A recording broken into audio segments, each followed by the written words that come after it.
bihi nasta'inu ala umuri dunya waddin wa ala alihi wa sahbihi ajma'in, amma ba'du. Puji syukur marilah kita panjatkan kepada Allah Subhanahu wa taala yang mana telah memberikan kita kesempatan untuk bisa berkumpul di tempat ini dalam acara kegiatan diseminasi budaya positif di sekolah. Tak lupa salawat dan beserta salam marilah kita curahkan kepada junjungan kita yakni Habibana wa Nabiyana Muhammad sallallahu alaihi wasallam. Yang terhormat Ibu Kepala Sekolah SDN 1 Sukakarya, yang terhormat Bapak Ibu Guru SDN 1 Sukakarya yang saya hormati dan saya banggakan. Alhamdulillah pada kesempatan ini kita akan melaksanakan kegiatan diseminasi budaya positif di sekolah yang insya Allah akan disampaikan oleh CGP Angkatan 11 yakni rekan kita Bapak Asep Solbarna SPDI. Sebelum kita menginjak ke acara inti, marilah kita buka acara ini dengan membaca basmalah bersama-sama. Bismillahirrahmanirrahim. Untuk susunan acaranya, yang pertama dari pembukaan, yang kedua menyanyikan lagu Indonesia Raya, yang ketiga sambutan dari Ibu Kepala Sekolah SDN 1 Sukakarya, yang keempat adalah pembawaan materi yang akan dibawakan oleh Pak Asep, yang terakhir doa atau penutup. Nah, marilah kita lanjut ke acara kedua, yaitu menyanyikan lagu Indonesia Raya. Hadirin dimohon untuk berdiri.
Hadirin dimohon untuk duduk kembali.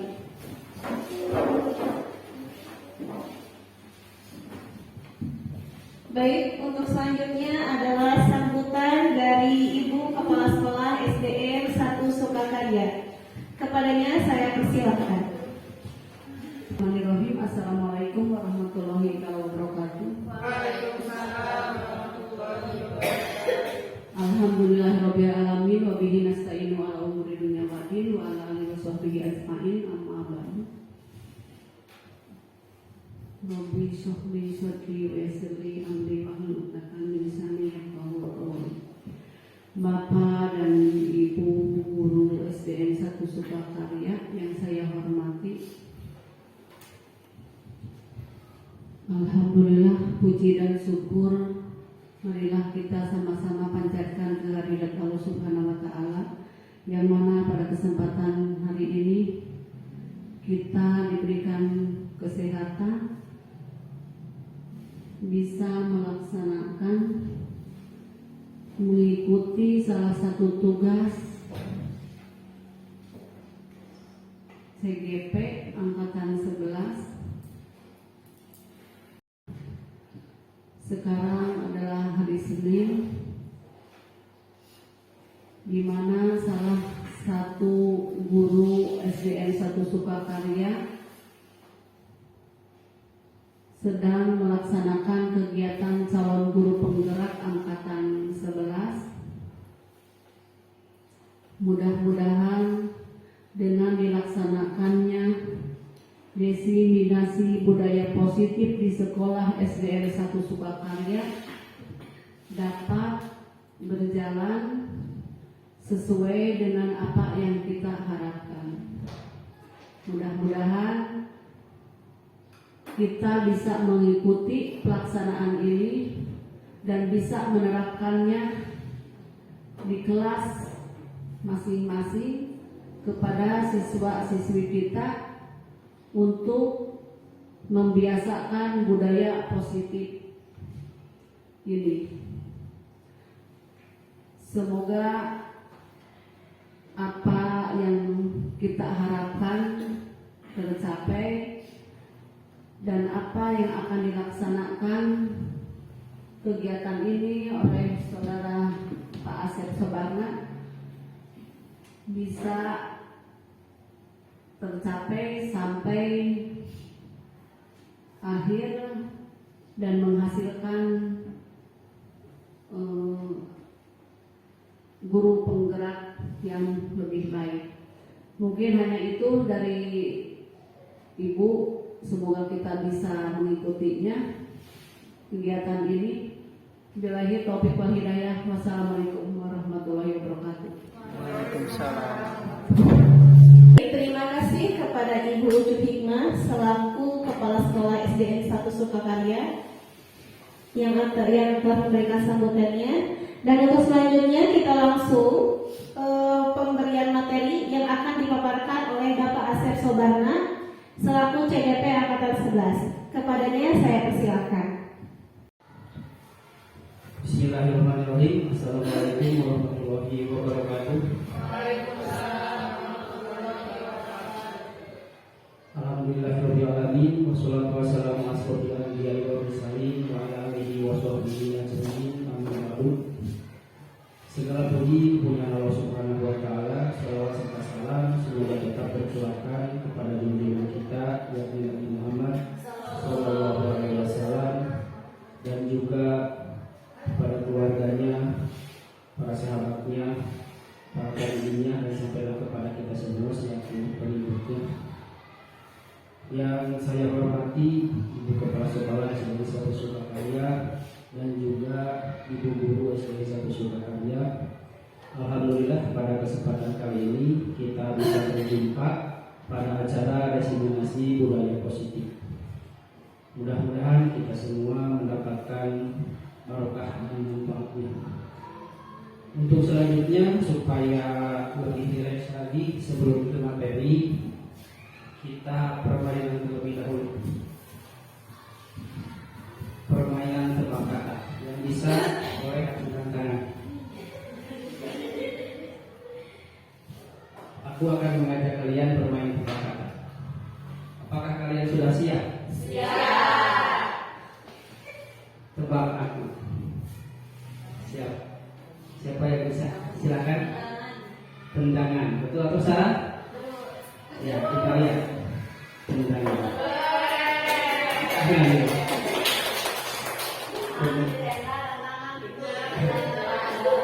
Kemudian kalau yang sudah mengerti boleh berikan kesempatan kepada yang lain. Tebak aku. Siapa?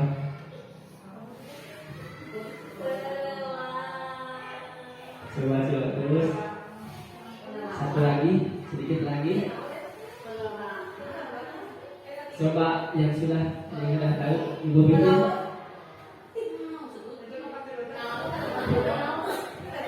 Yang ketiga itu adalah parfum. Kalau parfum berarti lampu. Iya. Pelangi. Kemudian satu kali lagi. Tebak aku. Ada mie, ada 5. 5 bahasa lain daripada 5 bahasa Sanskertanya panca, berarti jadi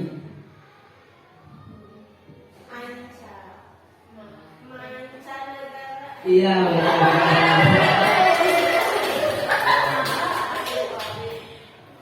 Ya mungkin itu supaya tidak terlalu tegang ya. Kita nanti berkolaborasi, berdiskusi. Jangan sungkan-sungkan untuk berbicara. Bapak Ibu guru hebat yang saya hormati, pada kesempatan kali ini saya bukan bermaksud untuk menggurui, tapi kita berbagi menyebarkan pemahaman dan pengalaman yang berkaitan dengan budaya positif. Menurut Bapak Ibu, budaya positif itu apa? Apa yang ada di pikiran kalau kita berbicara atau mengenal atau melihat kata budaya positif? Kebiasaan yang baik. Budaya itu bisa disebut sebagai kebiasaan tradisi, kalau positif yang baik. Nah itu artinya kita memimpikan bahwa sekolah kita itu memiliki budaya yang positif. Tapi untuk memiliki budaya positif tidak semudah untuk memberikan telapak tangan. Kita harus berproses, kita harus memahami dari beberapa kriteria atau topik inti dari budaya positif. Konsep inti budaya positif di sini ada 8. Yang pertama, pembelajaran dengan paradigma baru. Yang kedua, disiplin positif. Yang ketiga, nilai-nilai kebajikan. Yang keempat, kebutuhan dasar manusia. Yang kelima, motivasi perilaku manusia. Yang keenam, posisi kontrol guru. Yang ketujuh, keyakinan kelas.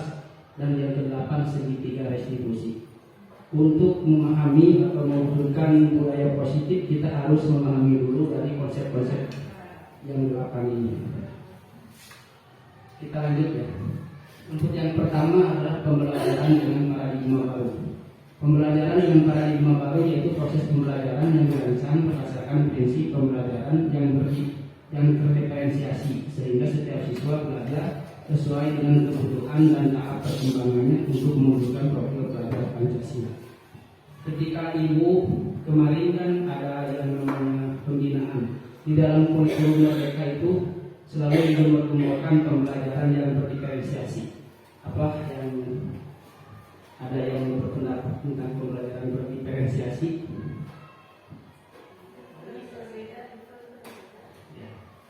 Di sini ada penjelasan pembelajaran berdiferensiasi adalah sebuah metode pembelajaran yang memberikan banyak pilihan dalam prosesnya, mulai dari materi hingga metode pembelajarannya, tapi bukan berarti memberikan banyak tugas yang beragam.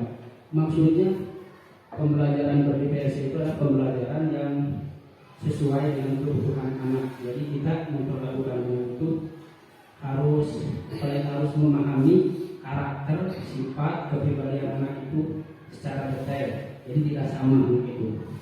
Kemudian perlakuan kita juga kepada anak itu tidak bisa disamaratakan, karena ketika pembelajaran ada yang cepat, ada yang lambat. Jadi kalau kepada yang lambat mungkin harus lebih harus lebih telaten lagi ya. Untuk konsep inti yang kedua adalah disiplin positif. Disiplin positif berasal dari bahasa Latin yaitu disiplina, yang artinya belajar. Disiplin adalah kemampuan memerintah atau menguasai diri sendiri untuk memilih tindakan yang penuh tanggung jawab sesuai dengan nilai-nilai yang kita hargai tanpa terperintah orang lain. Disiplin positif merupakan salah satu cara penerapan disiplin yang bertujuan untuk menumbuhkan kesadaran serta memperdayakan peserta didik tanpa imbalan, penghargaan, reward, ancaman atau hukuman. Sebagai pendidik, tujuan kita adalah menciptakan peserta didik yang memiliki disiplin diri sehingga mereka berperilaku mengacu kepada nilai-nilai kebajikan universal dan memiliki motivasi intrinsik dalam perubahan perilaku ke arah yang lebih baik.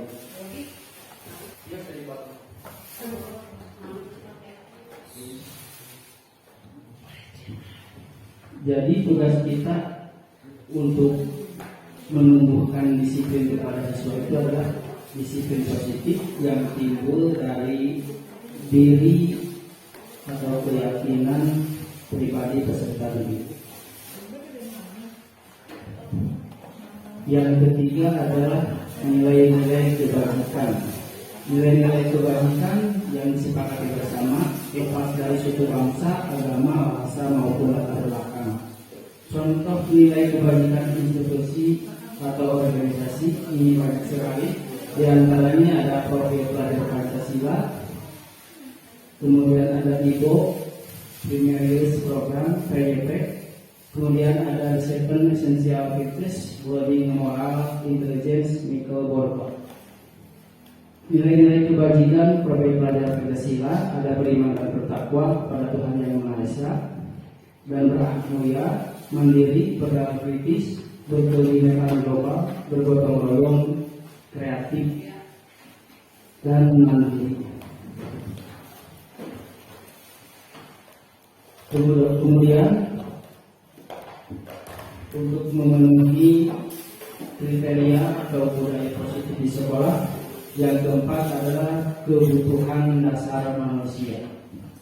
Kebutuhan dasar manusia yang pertama adalah bertahan hidup, yang kedua kasih sayang dan rasa diterima, yang keempat kebebasan, yang kelima kesenangan, dan yang keempat kesenangan, dan yang kelima penguasaan.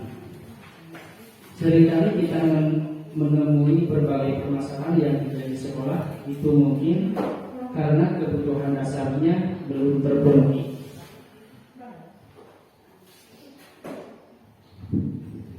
Ya, secara terperinci ini adalah 5 kebutuhan dasar manusia.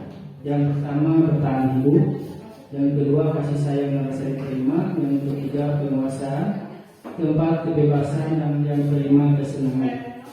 Bertahan hidup diantaranya terpenuhinya makanan, pakaian, tempat tinggal, keamanan, dan kesehatan. Yang kedua kasih sayang dan rasa diterima, diantaranya rasa diterima, dipedulikan, berbagi, kerjasama, menjadi bagian dalam kelompok. Yang ketiga penguasaan, harga diri, keinginan untuk dianggap, memimpin, berprestasi, diakui, dan didengar. Yang keempat kebebasan, yaitu mandiri, memiliki pilihan, mencoba hal yang baru, mampu mengendalikan arah dirinya. Yang terakhir adalah kesenangan, bermain, humor, antusiasme, dan tertawa. Seringkali kita mendapatkan berbagai masalah, mungkin salah satunya dari 5 kebutuhan dasar ini tidak terpenuhi. Ini ada contoh kasus siswa yang sering meminta paksa makanan kepada temannya. Kita harus mencari mengapa alasan dari siswa tersebut melakukan hal demikian.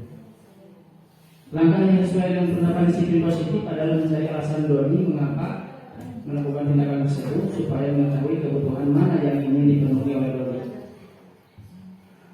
Yang pertama, mungkin saja jawabannya adalah bertahan hidup, karena Doni lapar karena orang tuanya tidak membawakan bekal.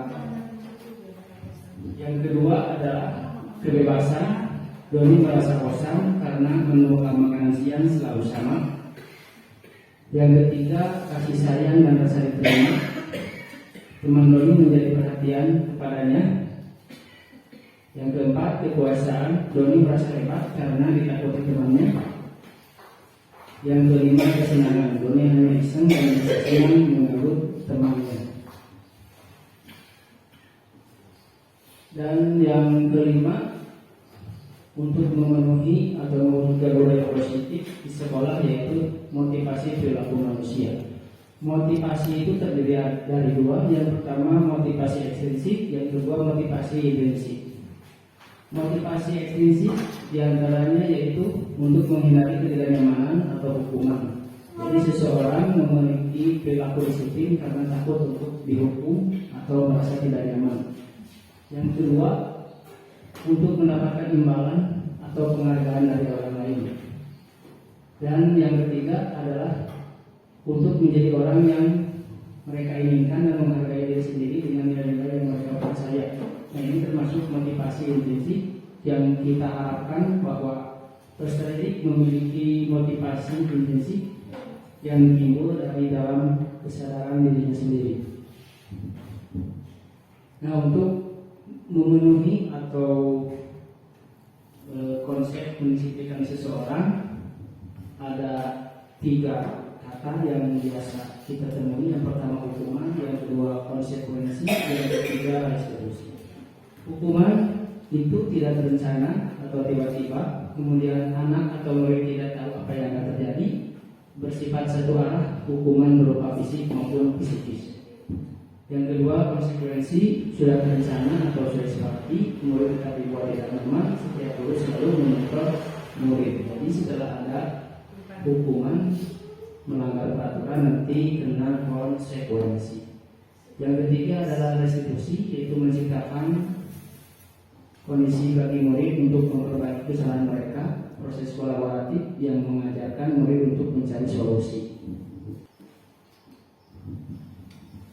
Nah, ini tadi sudah dijelaskan tentang hukuman, konsekuensi, dan juga restitusi. Ini ada 2 identitas ya. Yang pertama identitas gagal, yang kedua identitas sukses. Kalau untuk hukuman itu termasuk identitas gagal, karena sesuatu yang menyakitkan harus terjadi. Kemudian ada konsekuensi, semua harus terjadi, dan restitusi merupakan pilihan. Kemudian hukuman juga, murid itu menyembunyikan kesalahan. Kalau konsekuensi, murid anak belajar taat peraturan. Kalau restitusi, anak belajar memecahkan masalah.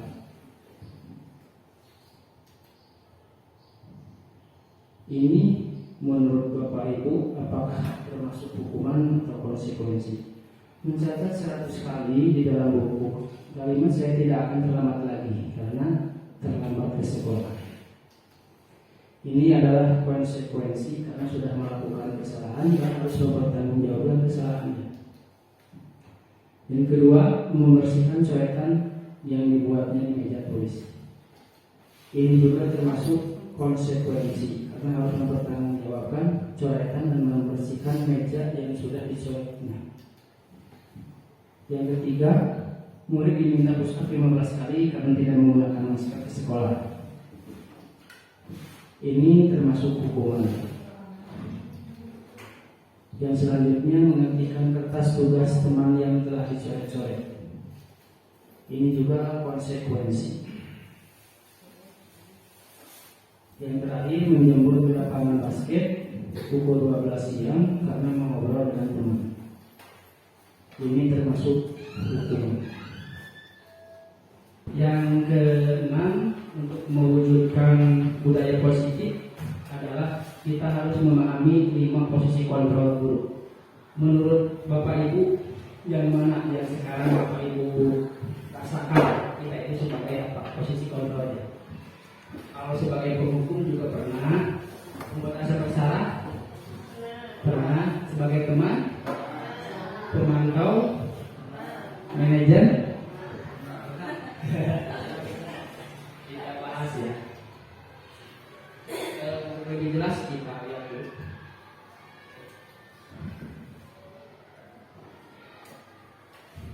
Supaya tercapai dulu.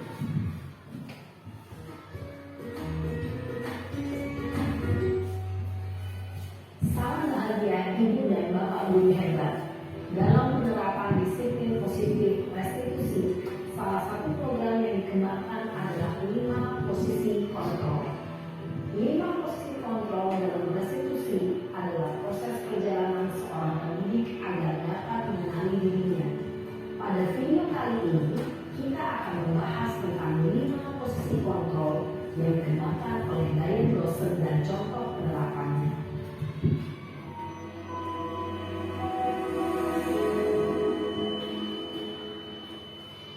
5 posisi kontrol itu adalah 1. Posisi penghukum, 2. Posisi pembuat merasa bersalah, 3. Posisi teman, 4. Posisi pemantau atau monitor, dan 5. Posisi manajer.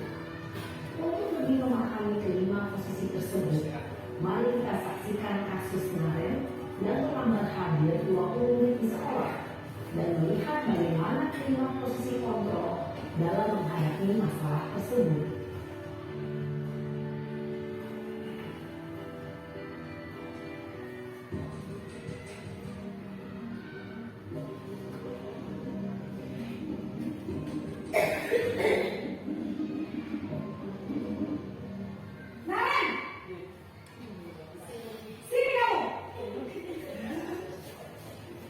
Selamat pagi Bu. Selalu terlambat. Kamu deh, pasti terlambat. Maaf Bu, saya Apa? Apa coba? Alasan kamu apa lagi? Kapan sih kamu tidak terlambat? Malas sekali ya kamu jadi anak. saya Dasar pemalas. Gak kapok-kapok sih kamu. Sudah berapa kali terlambat? Sana, kamu keliling lapangan basket 2 kali. kenapa saya harus ke lapangan basket Bu? Kenapa? Kamu melawan ibu? Berani-beraninya jawab. Sudah terlambat, masih berani jawab pula. Sekarang, keliling lapangan basket 5 kali sekalian. Biar kapok. Cepat. Pergi sana ke lapangan basket. Posisi tertentu biasanya berbicara dengan nada tinggi, menghadap, menunjuk-nunjuk, menyakiti, dan menyindir. Hukuman bisa berupa fisik maupun psikis. Ibu dan bapak guru hebat. Dampak yang terjadi pada murid ketika guru berada pada posisi pemukul adalah murid cenderung akan memberontak, bahkan menyimpan dendam.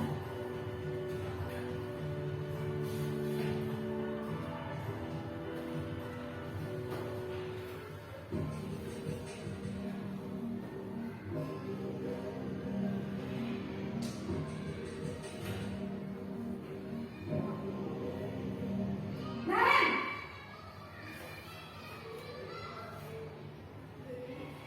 Selamat pagi Bu. Naren! Kamu kenapa terlambat lagi, nak? Ya Tuhan, Naren. Kamu senang ya bikin ibu susah ya?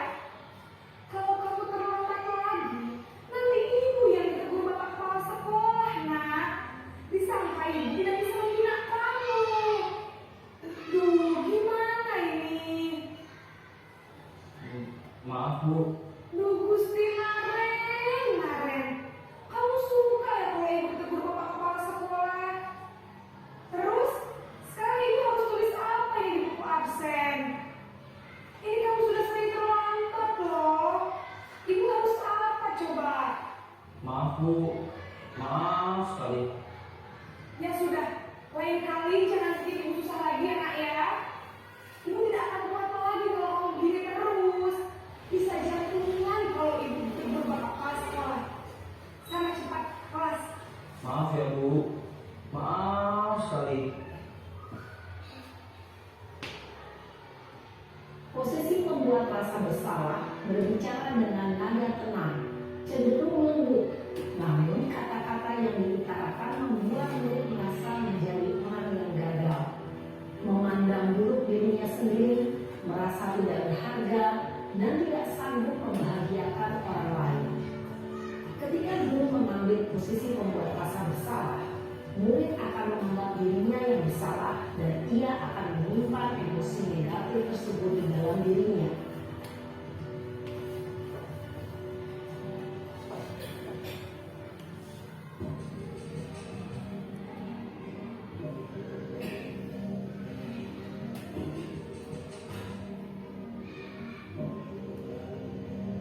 Naren!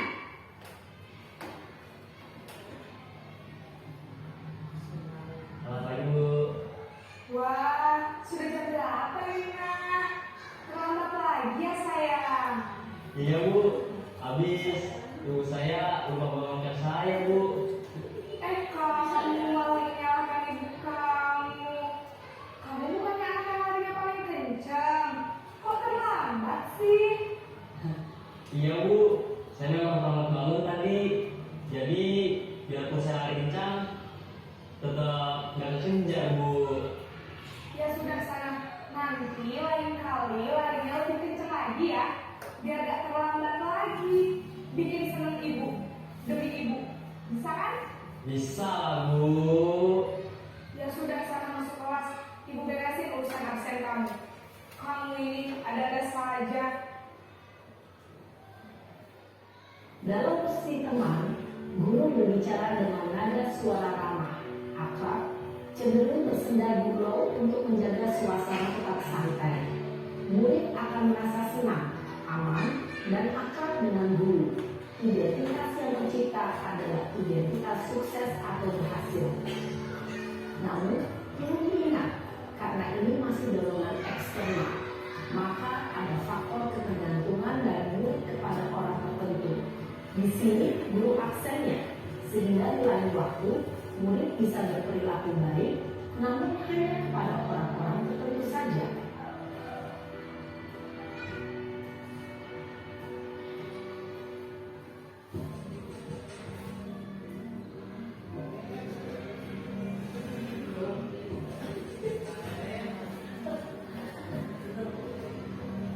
Naren!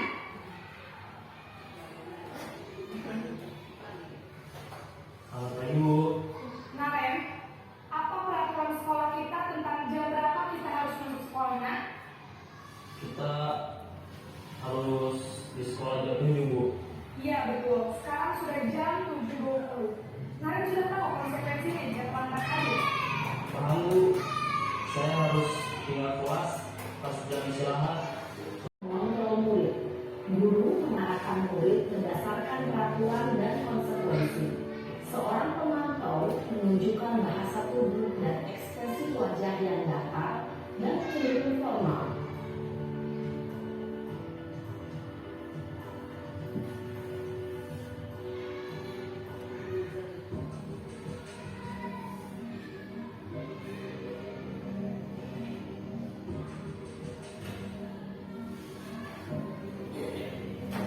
Naren!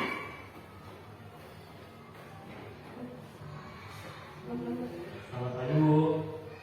Selamat pagi, Naren. Maaf, Bu. Saya terlambat. Iya, sekolah masuknya jam 7, sekarang sudah jam 7.20. Jadi sekarang bagaimana ini, Naren? Maaf, Bu. Saya lupa setel alarm saya semalam. Baiklah, menurut kamu, keyakinan sekolah yang mana yang perlu kamu tingkatkan? Menghargai diri sendiri dan orang lain mungkin ya, Bu. Setuju. Jadi, apakah Naren meyakini prinsip saling menghormati tersebut? Iya, Bu. Saya meyakininya. Apakah Naren bersedia memperbaiki masalah keterlambatan ini? Bersedia, Bu. Bagaimana kamu akan perbaiki masalah keterlambatan ini? Saya akan coba untuk tidak lupa menyetel alarm saya, Bu. Baik, kalau Naren mau menyetel alarm di rumah, ada orang yang kira-kira bisa bantu mengingatkan tidak? Ada, Bu. Kakak saya, Kak Emma.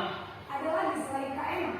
Selain Kak Emma, ada ibu saya. Baik, jadi yang mengingatkan Naren adalah Kak Emma dan Ibu kamu ya. Kira-kira akan mulai start alarm kapan nih, Naren? Setelah pulang sekolah, akan segera saya lakukan. Baik, jadi Naren akan setel alarm untuk bangun besok pagi dan akan diingatkan oleh kakak dan ibu dan Naren ya. Ada lagi yang mungkin perlu dilakukan, Naren, agar tidak terlambat bangun lagi. Tidak ada, Bu. Baik, Naren, terima kasih untuk kerjasama kamu. Sekarang kamu perlu kembali ke kelas untuk belajar. Baik, Bu. Terima kasih. Posisi manajer adalah posisi kontrol yang disarankan untuk membimbing murid memiliki sikap disiplin yang positif, yaitu murid yang mandiri, bertanggung jawab, dan dapat memecahkan masalah. Tujuan dari posisi ini adalah agar murid dapat berefleksi atas tindakannya. Guru akan dengan terus memberikan pertanyaan-pertanyaan bermakna, sehingga membuat murid dapat belajar dari kesalahannya dan mencari sebuah solusi untuk menyelesaikannya. Ibu dan bapak guru hebat, setelah mengamati adegan kelima posisi kontrol tadi, kira-kira posisi mana yang paling ideal? Posisi mana yang dapat menunjang motivasi prinsip murid? Ya, tentu posisi manajer. Posisi ini memang posisi ideal yang ingin dituju setiap pendidik. Pada posisi inilah, guru dapat menerapkan disiplin positif yang berpihak pada murid, yang memerdekakan murid. Perjalanan seorang pendidik tentunya tidak mudah untuk sampai pada posisi seorang manajer. Namun, tujuan kita pasti, yaitu menciptakan murid-murid yang mandiri, merdeka, dan bertanggung jawab. Semoga penggambaran 5 posisi kontrol yang telah diperlihatkan ini dapat menjadi ajang refleksi bagi kita semua, agar dapat terus mengasah dan menerapkan disiplin positif yang memerdekakan murid. Mari terus berlatih dan bersemangat. Selamat menerapkan. Salam dan bahagia Ibu dan Bapak Guru hebat.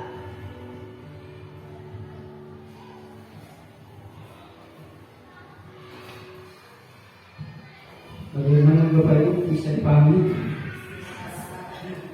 Duduk. SDN 1 Sukakarya.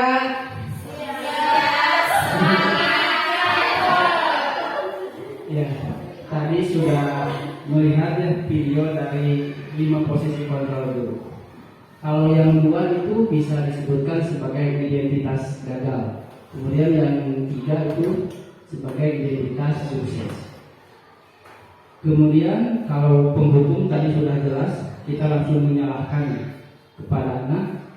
Kalau yang kedua, kita sebagai membuat orang bersalah, menganggap bahwa gara-gara siswa tersebut kita nanti yang akan jadi disalahkan, jadi merasa kecewa.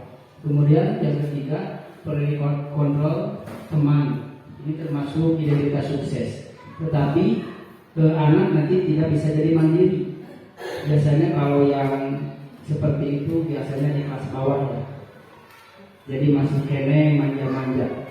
Tetapi kita bertahap saja, mulai dari teman, pemantau, dan manajer. Dan yang diharapkan adalah sebagai manajer.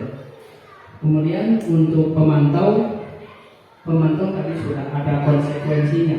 Jadi yang membedakan antara teman, pemantau, dan manajer, kalau teman itu tidak ada konsekuensinya.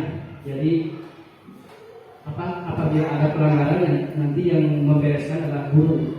Kemudian kalau pemantau ada konsekuensinya.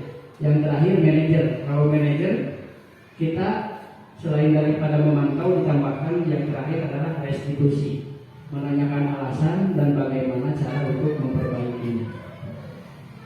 Bagaimana bisa dipahami?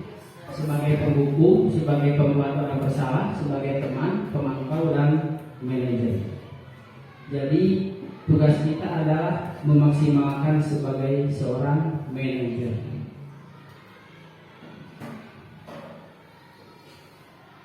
Dari kata-kata juga tadinya sudah dapat dipahami. Dari kata-kata ketika kita berbicara kepada orang yang berbuat salah, kata-katanya seperti tadi. Nah, untuk lebih memahami dari posisi kontrol, coba Bapak Ibu dijawab. Posisi kontrol apakah aku? Saya kecewa sekali dengan kamu. Saya kecewa sekali dengan kamu. Iya. Membuat rasa bersalah. Jadi menyalahkan siswa, nanti kita yang terhukum. Yang kedua, kamu tidak pernah benar melakukannya. Kamu tidak pernah benar melakukannya. Penghukum, teman, cukupnya ya. Penghukum. Jadi langsung memutuskan bahwa kamu yang salah. Tidak menyelidiki terlebih dahulu apa penyebabnya. Kemudian ayolah lakukan demi saya, demi teman, saya sebagai teman. Apakah kamu mau mendapatkan stiker bintang hari ini? Nah, Bapak, sebelum manajer pemantau. Jadi ada imbalannya, ada konsekuensi. Jadi kalau tidak atau membuat kesalahan nanti tidak akan mendapatkan bintang. Kemudian yang terakhir ini, bagaimana kamu bisa menjadi manajer? Jadi kalau manajer itu motivasi yang datangnya dari diri. Iya, yang barusan. Kemudian yang ketujuh adalah keyakinan kelas. Ibu bapak pernah mengetahui tentang keyakinan kelas? Atau pernah mendengar? Pernah mendengar sekarang? Keyakinan kelas itu apa? Mengapa keyakinan kelas? Mengapa tidak peraturan kelas saja? Ya, kesepakatan. Jadi kalau keyakinan kelas harus ada kesepakatan, kemudian datangnya dari diri sendiri. Jadi di kelasnya adalah yakin di diri sendiri siswa. Mengapa kita memiliki peraturan tentang penggunaan helm pada saat mengendarai kendaraan roda 2? Nah ini adalah keyakinan. Nah kalau kita tidak mau helm, keyakinan orang mau.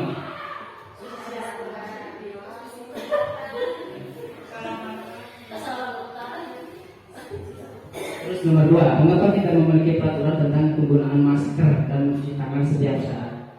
Ayat keyakinan supaya naon. Jadi keyakinan itu sesuatu yang tersirat. Ya, ini jawabannya.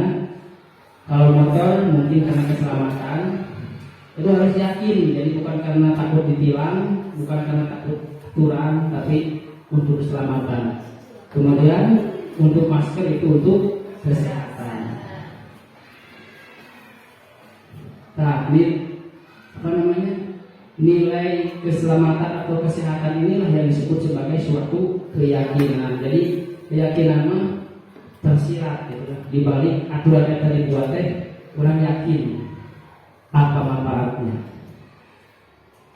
Keyakinan kelas, makna keyakinan kelas. Keyakinan kelas adalah nilai-nilai kebajikan atau prinsip-prinsip universal yang disepakati bersama secara universal, lepas dari perbedaan agama, suku, negara, dan bangsa.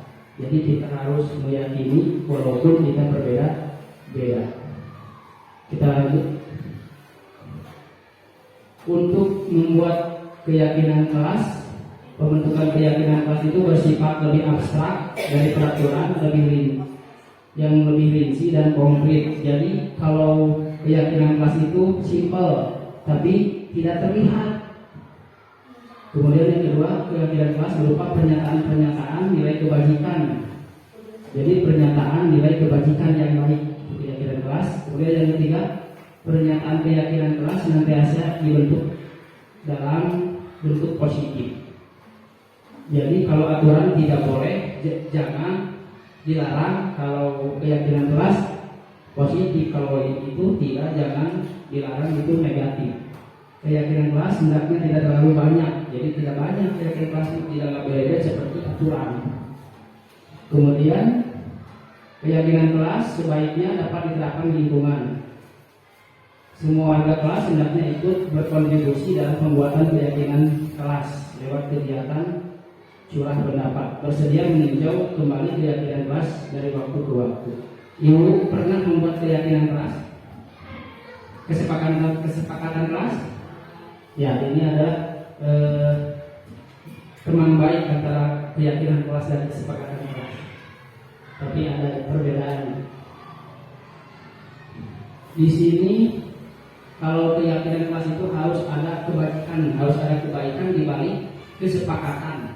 Seperti di sini kembalikan barang ke tempatnya. Itu keyakinan kelasnya adalah bertanggung jawab. Seperti tadi memakai helm, itu keyakinannya adalah keamanan. Buang sampah pada tempatnya, itu keyakinannya adalah kesehatan. Dilarang mengganggu orang lain, itu keyakinannya saling menghormati dan lain-lain. Kita lanjut saja. Mungkin pasti sudah dipahami cara menyusun keyakinan kelas. Kemudian yang pertama kita harus membuat dulu peraturan-peraturan. Kalau peraturan-peraturan boleh ibu berdiskusi dengan teman-teman, bukan teman-teman guru ya, dengan teman-teman murid. Kita berpendapat di sekolah mau suasana seperti apa. tulis semua siswa, ditulis nanti dipajang di papan tulis, kemudian nanti kita rangkum, pasti ada yang sama, ada yang berbeda. Setelah dibuat peraturan, kita buat kesepakatan kelas, nanti terakhir keyakinan kelas. Nah, ini kemarin pernah membuat keyakinan kelas, jadi dibuatkan dulu peraturan, nanti setelah anak-anak menulis ditempel, kemudian dirangkum mana saja yang masuk kepada tentang kebersihan, mana saja yang termasuk kepada tentang jujur, mana saja termasuk tentang menghormati, menghargai. Kita kumpulkan, nanti kita buat kalimat positif seperti ini. Tidak boleh buang sampah sembarangan. Kita buat kalimat positifnya, buanglah sampah pada tempatnya. Jadi diganti tidak boleh, jadi buanglah sampah pada tempatnya. Ini adalah kesepakatan kelasnya. Tidak boleh terlambat masuk kelas, datang tepat waktu. Kemudian dilarang mencontek saat ujian, jujur saat ujian. Jangan mengejek teman, saling menghargai sesama teman. Tidak boleh mengobrol, bersikap tenang saat pelajaran berlangsung. Jadi ibu bisa nanti membuat kesepakatan kelas, dan apabila yang melanggar nanti bisa direstitusi supaya kesepakatan kelasnya berjalan. Tapi kalau tidak ada restitusi, dianggap wae, ya kesepakatan kelas lama-lama. Kita lanjut. Nah, ini contoh keyakinan kelas. Nah, tadi kan bertanggung jawab, jujur, kemudian sopan santun, saling tolong menolong, hidup rukun. Itu adalah keyakinan-keyakinan dari kesepakatan kelas.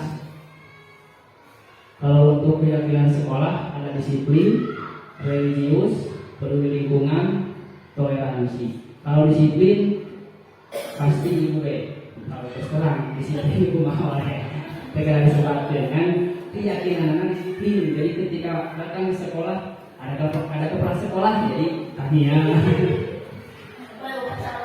upacara tania itu belum keyakinannya belum muncul karena ada alasan. Kalau religius ya berdoa seperti itu, peduli lingkungan, melakukan pikir dan lain-lain, toleransi, menghormati guru, siswa dan lain-lain.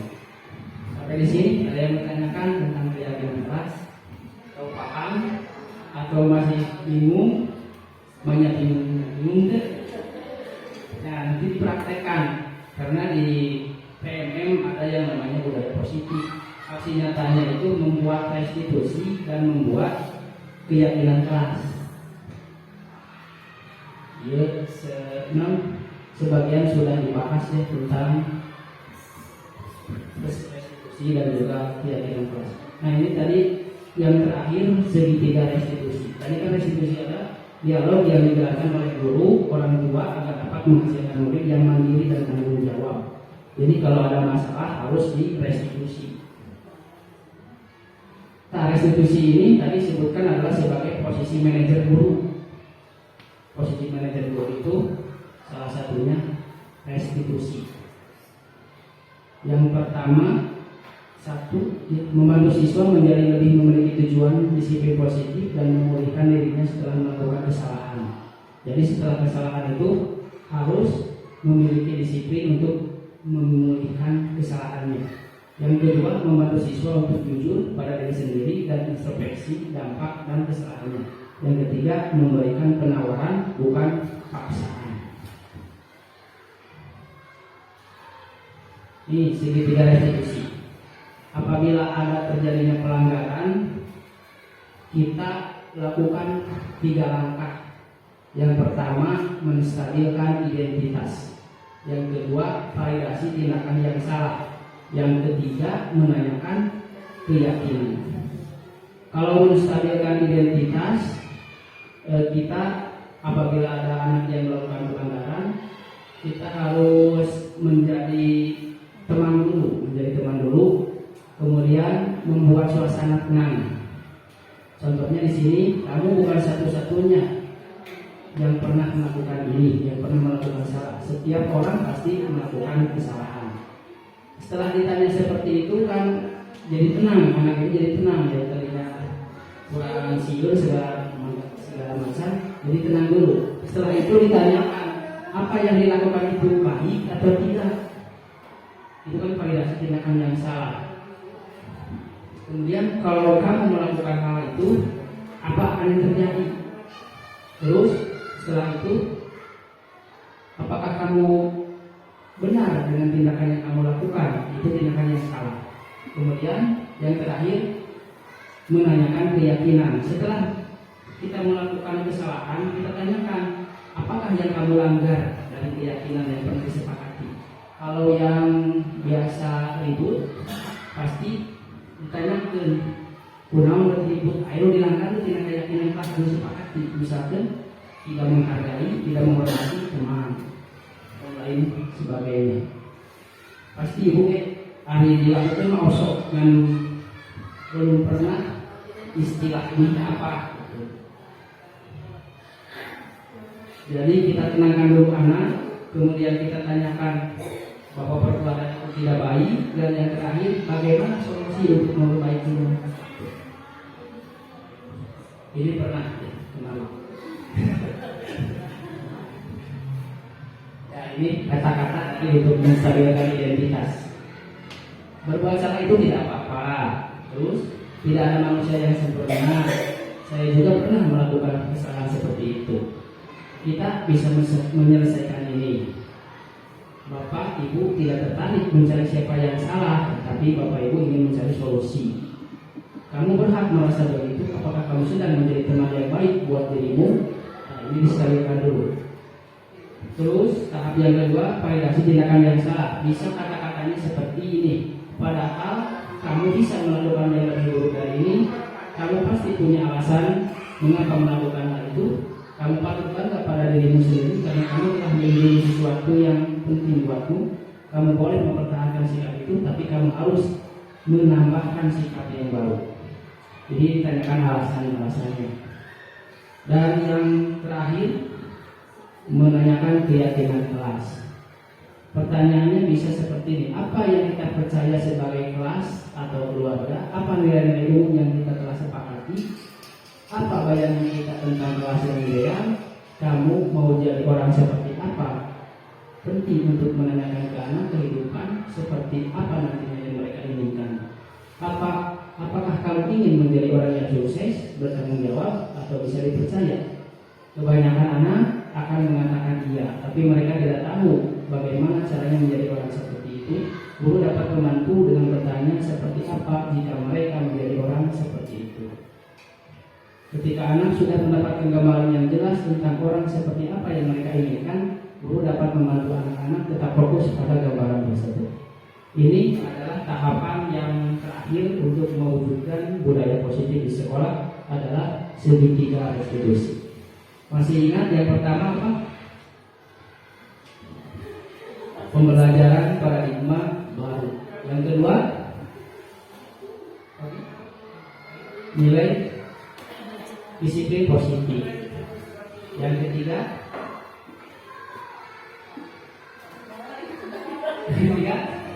ada posisi kontrol. Kemudian ada kebutuhan dasar manusia, ada keyakinan kelas. Dan terakhir ini segitiga restitusi. Terima kasih, mungkin itu yang disampaikan, semoga bermanfaat. Apabila tidak ada pertanyaan, kita tutup. Ada yang mau ditanyakan atau sudah? Sudah, kita tutup aja dengan bacaan hamdalah. Alhamdulillahirabbil alamin. Wassalamualaikum warahmatullahi wabarakatuh.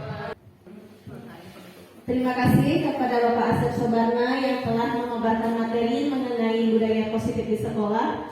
Mudah-mudahan materi yang telah beliau sampaikan kepada kita memberikan manfaat untuk kita dalam melaksanakan tugas di sekolah, dan juga kita bisa menerapkan apa saja materi yang telah disampaikan oleh beliau tadi di kelas kita masing-masing. Dan untuk acara, alhamdulillah dari awal sampai akhir sudah selesai. Marilah kita tutup acara ini dengan pembacaan hamdalah bersama-sama. Alhamdulillah. Terima kasih atas perhatiannya. Wassalamualaikum warahmatullahi wabarakatuh.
pasti pernah melakukan kesalahan. Iya Pak, Ya Sher, kamu terlambat pasti ada alasannya ya.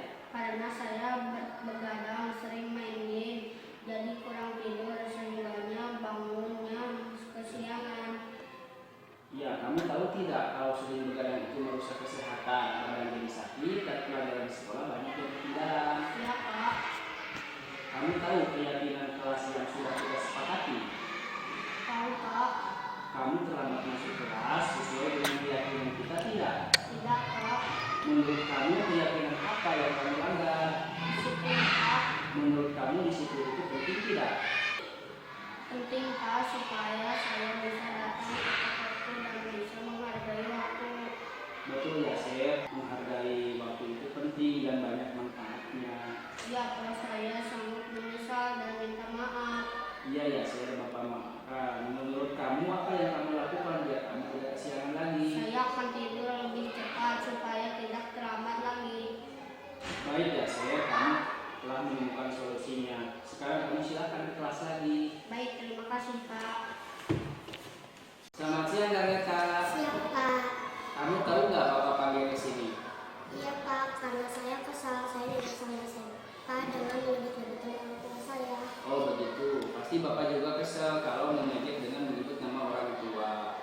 Kira-kira pada waktu itu apa yang kamu lakukan? Ya saya langsung marah, saya langsung datang ke minta di depan kelas. Oh begitu, kamu mau lakukan itu pasti ada alasannya ya? Iyalah, masa saya diam saja? Ya saya bela diri lah, masa dia seperti itu diam saja. Oh wajar, kamu membela diri. Itu kamu tidak melakukan yang lebih parah tadi, hanya meminta saja. Iya Pak, mungkin saya masih bersabar hanya meminta saja, padahal saya sudah kesal banget.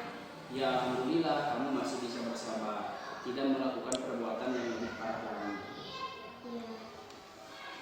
Nah sekarang kira-kira kamu membentak siapa? Apakah itu sesuai dengan prinsip atau keyakinan kamu? Tidak Pak. Jadi keyakinan atau prinsip mana yang kamu sesuai dengan keinginan kamu? Sebenarnya saya sangat menghargai orang lain, tapi karena saat itu saya terbawa emosi jadi tidak menunjukkan sikap seperti itu. Menurut kamu menghargai orang lain itu penting tidak? Penting Pak. Iya setuju, kita harus saling menghargai. Keyakinan apa yang perlu kita jalankan apabila kita sedang marah? Saya harus lebih bersabar dan berpikir apakah selanjutnya. Kira-kira kamu mau tidak memperbaiki masalah ini? Kenapa? Kalau mau memperbaiki masalah ini, kira-kira mau menjadi seperti apa? Saya akan menjadi orang yang senantiasa bersabar dan saya akan melaporkan kepada guru apabila ada orang yang mengejek saya. Ya betul sekali tindakan kamu. Sekarang kamu kembali ke kelas ya. Baik Pak, terima kasih.